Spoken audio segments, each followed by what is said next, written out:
Ya, kita ke informasi selanjutnya. Pemirsa, di era hybrid pertama dan terbesar untuk milenial, yakni Millennial Fest Conference, kembali digelar dengan tema dan program Talenta Juara.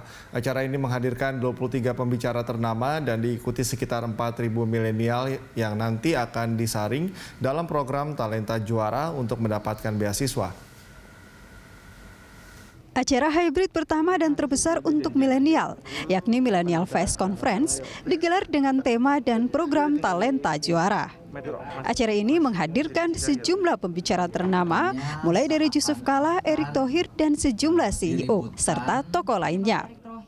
CEO Millennial Fest, Daniel Iskandar, mengatakan perlu untuk menciptakan lebih banyak talenta-talenta terbaik yang siap menghadapi distribusi teknologi di masa depan. Selain kegiatan yang berbeda dengan kegiatan hybrid, Daniel menjelaskan bahwa tahun ini adanya program talenta yang siap membagikan beasiswa. 2.000 orang itu akan diseleksi lagi hanya menjadi 400 orang.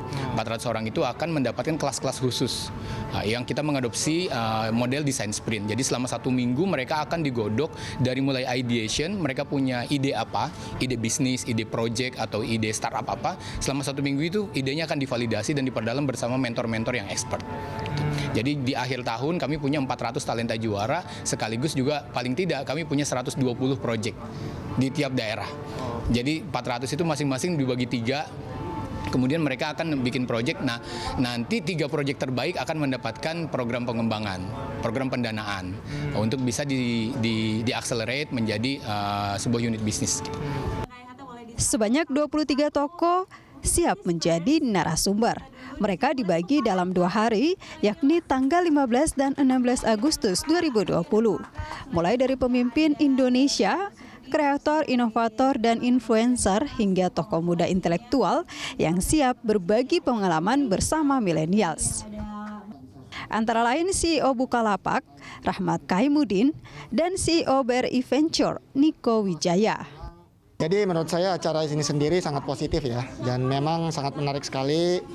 Ini contoh bahwa walaupun dalam masa pandemi kita nggak perlu berhenti untuk belajar, ya kita bisa fleksibel, tapi tetap bisa berkembang. Nah tadi kalau untuk yang kita sampaikan intinya sih, saya mau menyampaikan bahwa walaupun dalam masa pandemi ini memang kelihatannya semua berat, tapi kita manusia yang selalu bisa fleksibel, selalu bisa beradaptasi, dan insya Allah infrastrukturnya sendiri sudah akan ada. Dalam waktu berapa bulan ini kita udah mulai stabil ya, udah mulai new normal, asal kita selalu positive thinking, semangat terus, percaya kalau bersama kesulitan itu ada kemudahan, itu aja. Misi Bukalapak adalah untuk membuat kepercayaan kepada pedagang maupun pembeli agar dapat bertransaksi secara online. Sebab kepercayaan adalah salah satu kunci dalam melakukan usaha, terutama dalam proses jual beli. Sektor-sektor yang selama ini kita lihat mungkin lebih mungkin lebih lambat geraknya gitu ya, seperti misalnya health. Sebelum COVID kan sebenarnya health itu kan mungkin 3 tahun 4 tahun ke depan baru bisa mulai kelihatan traction yang real gitu kan ya kan. Tapi dengan adanya pandemi ini jelas sektor healthcare semakin diminati. Sekarang kalau kita lihat tingkat kepercayaan terhadap dokter online pun juga semakin bertumbuh gitu kan ya. Millennial Fest 2020 untuk Millennial Conference berlangsung 15 dan 16 Agustus 2020.